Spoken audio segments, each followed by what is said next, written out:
Bonjour à tous, j'espère que vous allez bien, j'espère que vous avez passé une belle semaine. Alors, en ce beau dimanche, on va parler non pas forcément du Bitcoin, mais on va parler en fait notamment du rapport de Messari. Ils ont fait un rapport annuel vraiment intéressant, 130 pages. Alors il y a beaucoup d'informations. Forcément, il ne faut pas tout prendre forcément à la lettre, hein. Ça reste une boîte privée. Ils ont des intérêts avec plein d'autres projets. Ils ont un avis qui est pas forcément ultra objectif. Même eux, en fait, ils l'annoncent dès le début. Et ils ont bien raison justement, parce que être objectif aujourd'hui, en fait, c'est quand même assez difficile. Et en plus de ça, on n'a peut-être pas envie, en fait, tout simplement de l'être. Donc apprendre avec des pincettes, mais quand même assez intéressant. Et justement, en fait, je vais m'efforcer de déchiffrer pas mal ce rapport pour le synthétiser dans des séries en fait de vidéos. Alors là, on va commencer avec les stablecoins. Vraiment un dossier assez intéressant en fait sur les stablecoins, notamment sur comment faire pour maximiser aujourd'hui le rendement sur les stablecoins. Il existe tout un tas en fait de produits de stablecoins différents. C'est pas juste l'USDT comme ça a pu être le cas en fait par le passé. Il y a eu une énorme croissance justement dans les stablecoins, donc il y a vraiment plein de choses à savoir qui peuvent être hyper intéressantes. Alors pas d'analyse du Bitcoin pour cette semaine. Je la ferai pour toutes les personnes qui sont inscrites à mes lettres d'investissement, autant la version gratuite que la version payante via Club Invest. Donc si vous voulez vous inscrire, elle sera envoyée dès demain, donc lundi. Donc le lien, comme toujours, il est dans la description. Alors, le grand gagnant, ou on va dire le secteur qui est vraiment le grand gagnant de l'année 2020. Alors c'est pas tous les projets qui ont créé qui ont fait des ICO en 2017, en 2018, qui voulaient refaire le monde, etc. Non, c'est pas tout ça. C'est les stablecoins. Les stablecoins sont clairement en fait les grands gagnants de l'année 2020 et notamment, comme toujours, il est toujours là, toujours en vie, toujours dominant. Le Tether USD qui a connu une très forte croissance malgré une concurrence qui existe maintenant depuis plusieurs années. C'est quand même assez incroyable en fait de se dire que le Tether, malgré tout ce qui s'est passé, malgré les problèmes de comptes gelés, malgré les problèmes avec la justice, notamment pour Bitfinex, etc., eh ben, le Tether USD reste toujours le stablecoin le plus utilisé. Donc là, en fait, je vous mets le graphique qui nous montre un petit peu l'évolution de la base monétaire des stablecoins, qui a dépassé, en fait, les 20 milliards de dollars. On voit l'USDT qui est en bleu foncé, clairement, toujours en forte croissance, toujours fortement dominant. Alors, il a un petit peu perdu quand même en part de marché, notamment grâce à l'USDC de Circle et au BUSD de Binance qui a été créé en collaboration avec Paxos, qui a également émis le Pax et également émis le HUSD de UOB. Donc, au final, aujourd'hui, on a une offre. On a une offre régulée, notamment avec l'USDC qui est à mon sens l'un des plus régulés. On a aussi celui en fait de Gemini qui est pas mal et Paxos également, qui sont tous des boîtes basées aux États-Unis avec des banques qui sont pas du tout en fait basées dans les paradis fiscaux en fait comme ça peut être le cas pour le Tether. Mais malgré tout ça en fait le Tether reste vraiment fortement dominant. Je pense que honnêtement tant qu'il n'y a pas d'incident majeur sur Tether, donc une banque par exemple avec qui ils travaillent qui leur gèle leur compte ou des problèmes de justice vraiment qui pourraient les impacter, je pense pas en fait qu'il y ait vraiment une fuite vers les autres stablecoins. Ça on aura de toute façon l'occasion d'en reparler. Ce qui est également intéressant en fait de voir, c'est que l'USDT a dépassé le Bitcoin en valeur de transaction par jour échangée en dollars. C'est quand même assez incroyable. Là en fait je vous mets le graphique justement qui nous montre un petit peu l'évolution. Donc le Bitcoin lui il a toujours oscillé depuis plus d'une année maintenant entre 2 et 3 milliards de dollars de Bitcoin échangés au sein de la blockchain publique. Et si on regarde justement Tether, eh ben pour le coup, il oscillait plus entre 0,5 et 1 milliard durant un bon moment. Et à partir de mars, avril, mai, justement, après le crack qu'on a eu en fait sur le Bitcoin, là, on a commencé à avoir quand même une explosion accompagnée bien évidemment par la DeFi. On voit clairement que ça augmente et on est en train de se rapprocher en fait des 4 milliards. On a dépassé en fait le Bitcoin en juillet 2020. Donc c'est quand même pas rien. Alors il faut savoir en fait que l'USDT, on le retrouve sur la blockchain d'Ethereum, mais pas que. Il est aussi présent en fait sur la blockchain de Tron, la blockchain de Omni, de Algo et même encore d'autres blockchains il me semble. Donc ils ont quand même développé aujourd'hui l'USDT sur un grand nombre de blockchains, c'est pas que sur Ethereum. Donc L'USDT reste clairement, on va dire, le grand gagnant. Il y a des concurrents qui arrivent un petit peu quand même à s'imposer. Binance qui essaye en fait d'imposer son BUSD. L'USDC en fait de Circle qui a quand même une certaine, on va dire, qui est bien réputé, qui est vraiment l'un des plus réguliers aujourd'hui et qui quand même on voit, il commence également à croître. Mais quand même l'USDT reste vraiment le plus dominant et celui qui arrive toujours à suivre la croissance malgré en fait tous les problèmes qu'ils ont pu avoir. Et tout ce qu'on pourrait même encore dire sur eux aujourd'hui. Alors, quels sont les risques aujourd'hui avec les stablecoins? Alors, on a bien évidemment en fait l'USDT et notamment en fait les risques d'avoir des comptes qui se retrouvent gelés. Le problème de passer en fait par des prestataires bancaires qui sont, on va dire, limite, très limite, c'est que ces banques-là en fait peuvent se retrouver avec des licences qui sont retirées, des comptes qui sont gelés et pour le coup, si les fonds sont gelés, techniquement l'USDT ne vaut plus rien car il n'y a plus du tout en fait de sous-jacent pour assurer justement la stabilité et la valeur du token des tokens qu'ils ont pu émettre. Ensuite, on va avoir donc l'USDC. L'USDC, lui, il a beaucoup moins de risques justement par rapport aux banques qui vont utiliser. Ils sont régulés, c'est même parmi justement les plus régulés aujourd'hui. Il y a pas mal justement de gouvernements qui commencent à vraiment taper en fait sur les cryptos par rapport notamment à la régulation. Ça peut être la France, mais qui est pas forcément importante, plus les États-Unis également. L'USDC pour le coup, eux, ils sont déjà vraiment bien réglementés. Donc c'est eux en fait qui auront à mon avis le moins de problèmes à se faire si jamais en fait les règles sont encore plus durcies.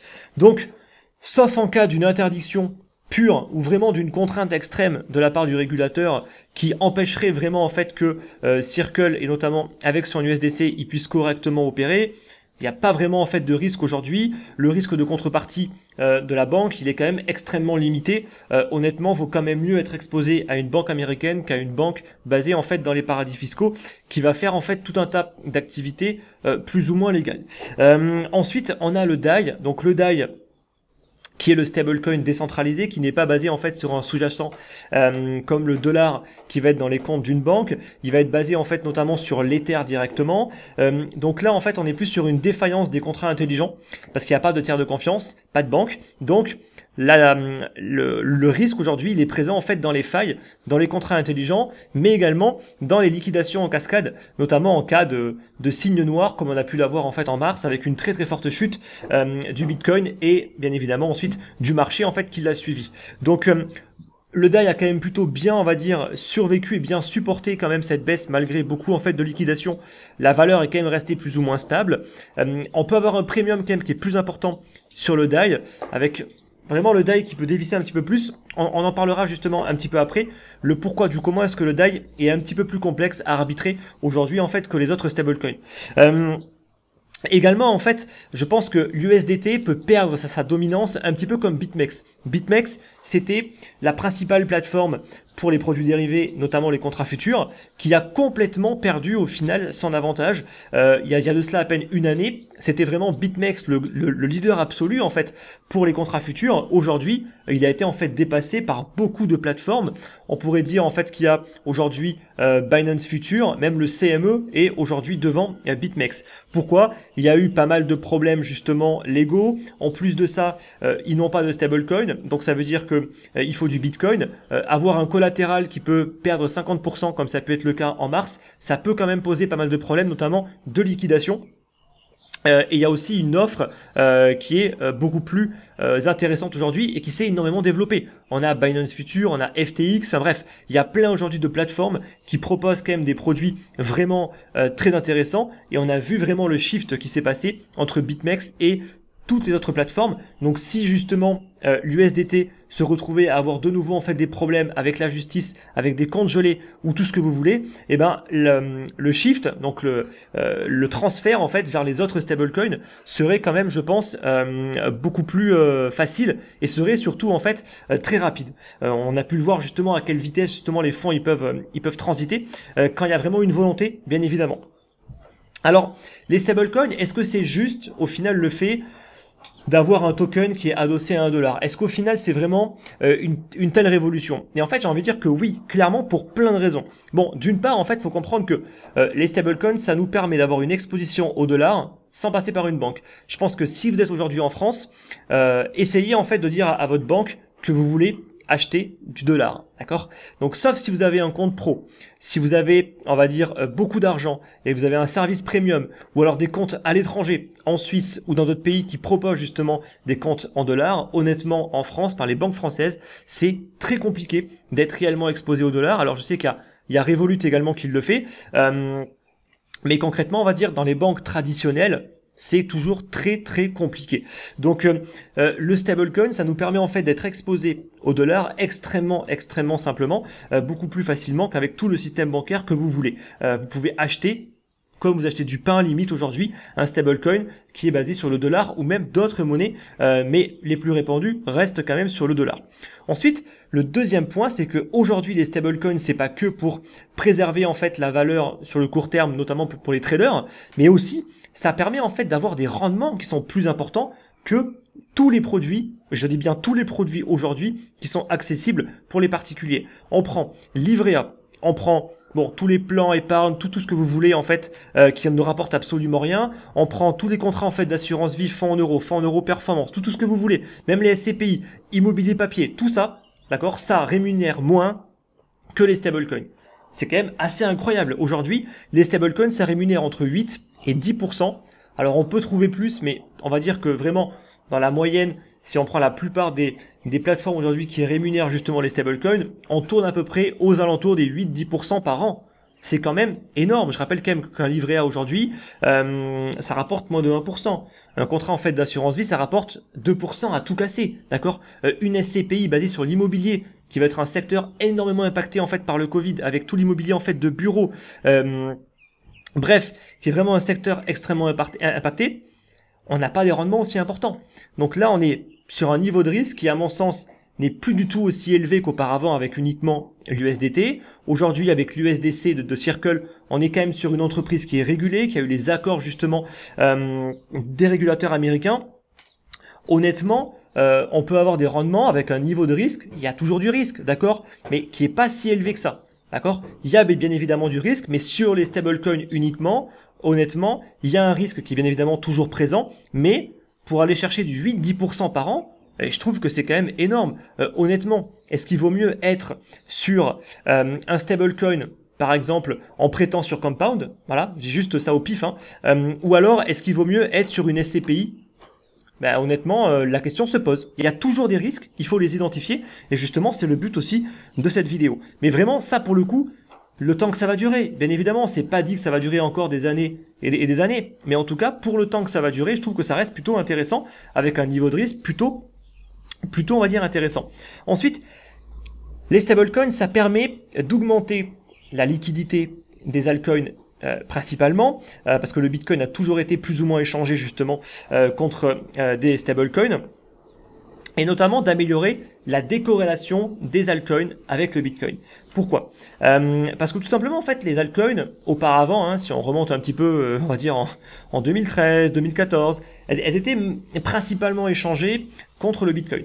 Donc le problème de ça, c'est que quand le Bitcoin baisse fortement, les altcoins sont énormément impactés justement par la baisse de la monnaie en fait qui sert d'échange.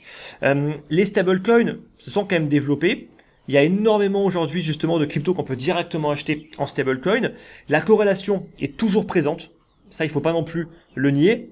Mais le fait en fait d'avoir les stablecoins et le fait en fait de pouvoir acheter directement les altcoins en stablecoin, ça va quand même permettre de tendre, en tout cas je l'espère, vers une décorrélation des altcoins avec le Bitcoin. Chose qui n'est pas encore du tout le cas actuellement. On le voit de nouveau aujourd'hui, quand le Bitcoin baisse, les altcoins baissent et quand le Bitcoin monte, les altcoins ne montent même pas forcément. Donc il y a vraiment une corrélation, surtout en cas de baisse, qui est quand même assez forte. Pas forcément à la hausse, mais surtout à la baisse, même si à la hausse, il y a aussi un effet qui fait que la corrélation reste quand même élevée. Quand le Bitcoin pousse fortement, en général, les altcoins également prennent de la valeur, peut-être pas autant que le Bitcoin, mais en tout cas, elles en prennent quand même. Donc, ça permettra en fait d'augmenter, donc d'une part, la liquidité et la décorrélation.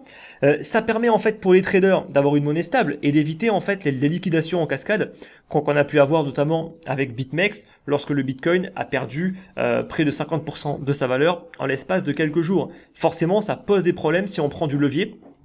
Si on a un collatéral qui commence à perdre fortement de la valeur, il faut tenir sa position, il faut réinjecter en fait du Bitcoin, et ça pour le coup, c'est quelque chose qui ne peut pas arriver ou quasiment pas avec un stablecoin, sauf s'il y a une défaillance au niveau du stablecoin. Mais c'est quand même peu probable aujourd'hui, il y a eu très peu de défaillance. Il y a eu le Tether à un moment qui avait un petit peu perdu en valeur, on était tombé je crois à 90 ou 80 centimes par là. Ça avait duré quelques semaines, après au final c'était remonté. Mais effectivement, il faut quand même surveiller tout ça. Le risque zéro, de toute façon, il n'existe jamais. Et en plus de ça, les stablecoins, ça permet en fait de transférer de l'argent en quelques secondes à n'importe qui. Ceux qui font aujourd'hui des virements en dollars qui passent par le réseau Swift, je pense que vous le savez, il faut au moins 3-4 jours pour transférer en fait des fonds. Un stablecoin, c'est quelques secondes. Quelques secondes, ça vous coûtera beaucoup moins cher en termes de frais, malgré les frais qui sont élevés actuellement sur Ethereum. Ça coûte quelques centimes, voire quelques dollars parfois. Mais faites un transfert Swift et vous verrez combien vous paierez, et vous verrez le temps que ça risque en fait de mettre. Donc les stablecoins, c'est clairement une révolution par rapport à tout ça. Alors, parmi les concurrents sérieux de Tether, on retrouve Paxos qui va être régulé aux États-Unis. Donc eux, ils ont émis en fait le Pax, le BUSD de Binance, le HUSD de UOB, et à savoir qu'ils travaillent également avec Revolut, donc la fintech Revolut et PayPal. Ensuite, il y a aussi l'USDC de Circle qui est notamment disponible sur pas mal de projets de la DeFi, et ça en fait ça fait plaisir de voir que justement avec la DeFi il y a eu l'arrivée non pas que de l'USDT mais surtout de l'USDC et du DAI, ce qui a aussi permis en fait de pousser, de mettre en avant et d'augmenter en fait la masse monétaire justement de ces stablecoins là, et surtout en fait c'est aujourd'hui intégré au sein du réseau Visa. En tout cas ils cherchent à le faire, c'est pas encore fait mais en tout cas ils cherchent également à intégrer l'USDC au sein du réseau Visa. Donc clairement pour moi les deux plus gros aujourd'hui sont Paxos et USDC qui sont les plus à même de capter en fait la plus grosse part de marché si jamais il y a justement une défaillance du côté en fait de chez Tether. Ensuite, on va retrouver le DAI de MakerDAO qui pour le coup lui n'est pas du tout régulé. Il est décentralisé et ses faiblesses aujourd'hui par rapport aux autres stablecoins, je dirais en fait que c'est plus les problèmes d'arbitrage. On l'a vu, parfois le premium sur le DAI peut beaucoup augmenter à cause du collatéral, notamment du collatéral qui est demandé, qui est de 150% pour l'émission de DAI. Je vous rappelle que pour émettre des DAI, il faut mettre un collatéral qui va être de l'Ether ou d'autres, mais principalement ça va être de l'Ether, et il faut que cette valeur corresponde à 150% de ce qui va être émis. Donc si vous avez par exemple pour 100 $ d'Ether, vous ne pourrez pas émettre pour 100 $ de DAI, vous devrez en émettre moins. Ce qui n'est pas le cas quand vous voulez émettre par exemple des nouveaux USDC, du Paxos ou de l'USDT. Vous avez 100 $, vous les envoyez sur les comptes bancaires de par exemple Circle, et eux, ils vont émettre 100 USDC. Donc, il y a vraiment une relation 1 pour 1, parce que le collatéral, en fait, est plus ou moins le même. Alors que pour le cas, en fait, de DAI, c'est pas le même. Donc, forcément, il faut prendre une assurance par rapport à la volatilité, en fait, qu'on va avoir sur l'Ether, qui est, sur le court terme, beaucoup plus volatile, pour le coup, que du dollar. Donc, par exemple, maintenant, je vais juste un petit peu, en fait, vous expliquer tout ça par l'exemple. Si on a, en fait, de l'USDT qui va s'échanger à 1,02 $, et il y a un tout petit premium justement, ça veut dire qu'on va payer un tout petit peu plus cher l'USDT en fait par rapport au dollar qui vaut 1 $ bien évidemment. Donc ceux qui font de l'arbitrage, là ils vont y voir une opportunité. Donc qu'est-ce qu'ils vont faire? Ils vont directement acheter des Tether en passant par la société en fait Tether, donc ils vont transférer des dollars directement à Tether qui va émettre des nouveaux USDT, qui va les envoyer à ces personnes qui vont faire de l'arbitrage et qui vont ensuite les vendre sur le marché plus cher, qui sont à 1,02. Donc en fait ça va permettre d'une part à des personnes de gagner un tout petit peu d'argent. Sur des gros volumes, on peut quand même gagner pas mal d'argent, et notamment ça va augmenter en fait la pression vendeuse qui fera que l'USDT va retomber sur les 1 $. Et c'est exactement pareil en fait sur le principe inverse. Si l'USDT est à 98 centimes et non pas 1 $, et ben là, les arbitreurs vont directement acheter de l'USDT au prix du marché, ils vont les donner à Tether qui va devoir les détruire pour redonner directement des dollars. Et donc ça va en fait tout simplement provoquer une pression acheteuse qui va faire remonter le prix du Tether. Donc voilà en fait comment est-ce qu'on peut maintenir un prix à 1 $. L'arbitrage est extrêmement simple à réaliser via une opération de création-destruction qui est réalisée bien évidemment par Tether. Dans le cas du DAI, c'est un petit peu différent. Si le DAI il est échangé à 1,02 $, ça coûtera en fait bien plus cher de le créer vu qu'il faut un collatéral de 150%. Donc, en gros, qui est-ce qui va quand même prendre le risque de faire de l'arbitrage? Eh ben, premièrement, en fait, ça va être les personnes qui ont déjà en fait acheté des quantités importantes d'Ether à un prix beaucoup plus faible que le prix par exemple actuel et qui vont pouvoir se permettre justement de le mettre en collatéral pour émettre de nouveau en fait des DAI. Ensuite, si l'arbitrage est plus intéressant que le rendement possible avec les plateformes de prêt sur l'Ether. Ça aussi, en fait, ça peut inciter les gens à faire un petit peu d'arbitrage. Et également parce que vous pensez que l'Ether prendra de la valeur en fait dans le temps, donc forcément, vous serez gagnant dans ce sens-là. Donc, clairement, faire de l'arbitrage sur le DAI, c'est quand même un peu plus compliqué. Et c'est pour ça, en fait, qu'on a déjà vu en fait des fluctuations assez importantes sur le DAI, notamment avec les lancements des pools de liquidité et des récompenses justement associées. On l'a vu avec le Compound et le Camp Token, on l'a vu avec Yearn Finance.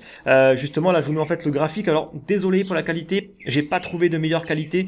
Elle est pas top, mais en tout cas, on voit que on a une augmentation quand même de la valeur en fait du DAI quand il y a justement ces programmes de récompense, parce qu'il y a énormément de personnes qui vont se mettre justement à prendre du DAI pour les mettre notamment soit dans les services de prêt, soit dans les pools de liquidité. Et ce qu'on peut remarquer également, en fait, c'est que ça ne dérange personne d'acheter en fait du DAI, par exemple, à 1,05 $, alors qu'il ne vaut techniquement que 1 $, lorsque ça rémunère plus que ça.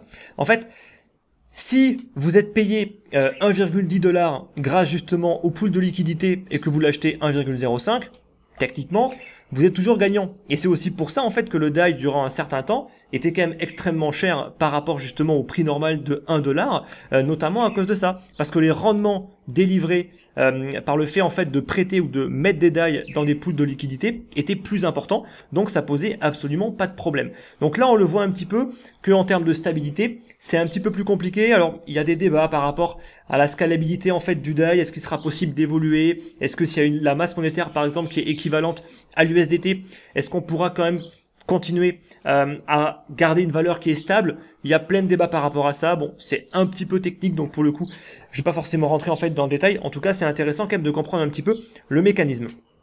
Alors ensuite, il existe également d'autres types de stablecoins. Donc là, je vais quand même aller assez vite parce que honnêtement, ça devient un petit peu plus compliqué. On va avoir donc les A-DAI de AV, les C-DAI de Compound, les Y-DAI de Yearn Finance. En gros, c'est quoi en fait toutes ces représentations du DAI? Ce sont en fait tout simplement des parts dans le pool de liquidité. Si en fait tout simplement vous mettez vos DAI par exemple dans AV, dans Compound, quand vous voulez prêter en fait tout simplement dans Yearn Finance, et ben en fait en échange vous allez recevoir une part qui correspond justement au C-DAI ou Y-DAI, au A-DAI, et qui va vous permettre de recevoir justement une rémunération. On a ensuite le YUSD, les Smart Stablecoins. Donc, qu'est-ce que sont les Smart Stablecoins? En fait, ça permet tout simplement en fait de rester en stablecoin. Donc, on est sur justement de l'USD, mais grâce justement au YUSD, eh ben on est systématiquement exposé aux plateformes qui vont nous offrir le meilleur rendement. Donc automatiquement, on va automatiquement prêter aux plateformes qui rémunèrent le plus. Donc nous, on va recevoir une rémunération la plus élevée possible de par tous les produits qui existent. Ça peut être Curve Finance ou d'autres pools de liquidité par exemple. Alors ça peut être intéressant, mais il faut quand même faire attention. Certes, on est sur des stablecoins, mais il y a quand même pas mal de niveaux en fait de risque qu'il faut prendre en compte. Les rendements, là, pour le coup, ils sont bien plus élevés en fait que les 10% que j'ai pu vous donner en début de vidéo. Là, on peut monter à 20, 30, 40%. Donc là, ça commence à faire quand même beaucoup. Donc c'est intéressant si on comprend un petit peu la méthodologie en fait derrière, toute la partie technique, pour qu'on puisse identifier en fait les niveaux de risque. Car il y a des niveaux de risque. Donc faites quand même attention, c'est intéressant, on peut un petit peu tester, pourquoi pas, bien se renseigner en fait sur le fonctionnement. C'est sûr que sur le papier, on peut se dire c'est génial, on est en stablecoin, on va systématiquement prêter là où ça rémunère le plus, donc c'est génial, mais concrètement, faites quand même attention, c'est intéressant, mais renseignez-vous bien par rapport à ça. Ensuite, on va terminer en fait avec les tokens élastiques. Alors, les tokens élastiques qui sont plus actuellement des expérimentations. Hein. On va avoir le Ampleforth et le YAM. Alors, ces deux-là, honnêtement, faites attention. Hein. C'est pour moi, on est plus sur de l'expérimentation. Donc, les tokens élastiques, le principe, il est, on va dire, basé un petit peu sur les monnaies actuelles. On a en fait des monnaies, l'euro par exemple, qui est une monnaie qui va avoir une masse monétaire qui ne cesse d'augmenter. C'est pas en fait du tout le cas, par exemple, pour le Bitcoin. Le Bitcoin n'est pas du tout une monnaie élastique. Il y a une quantité qui est limitée, qui est fixée, et on ne peut pas émettre plus de Bitcoin s'il y a une demande qui augmente, d'accord? Et c'est aussi pour ça notamment que le Bitcoin est aussi volatile. C'est une des raisons pour laquelle le Bitcoin est aussi volatile. Là, en gros, ils ont essayé en fait de créer un stablecoin qui va avoir une masse monétaire qui va évoluer en fonction de l'offre et de la demande. Alors, en gros, hein, pour simplifier, si vous avez 1000 AMPL qui valent chacun 1 $, d'accord? Donc, si le AMPL, il est acheté en masse, il y a beaucoup d'acheteurs, la valeur va forcément augmenter, on va dire que ça monte à 1,5 $. Dans ce cas, qu'est-ce qui va se passer? Il y aura une création de 50% d'AMPL supplémentaires pour rééquilibrer en fait le prix proche des 1 $. Donc si vous aviez 1000 AMPL, vous vous retrouvez avec 1500 AMPL qui s'échangent à 1,50 $. Donc vous avez votre investissement qui vient de passer en fait de 1000 $ à 2250 $. Donc concrètement, ça devrait provoquer une vente parce que là on est en train de faire de l'argent, donc ça devrait en fait inciter à la vente. Bon, bien sûr, hein, j'ai un petit peu simplifié, on va dire tout ça. Dans la pratique, ça s'est pas vraiment passé en fait comme prévu, notamment également avec le YAM. Hein. Le YAM, 10 jours après son lancement, donc il y a eu 750 millions de dollars qui ont été en fait déposés en l'espace de 48 heures dès le lancement. Et en gros, le YAM, qui était techniquement justement un token élastique, a vu en fait la valeur complètement exploser à plus de 160 $.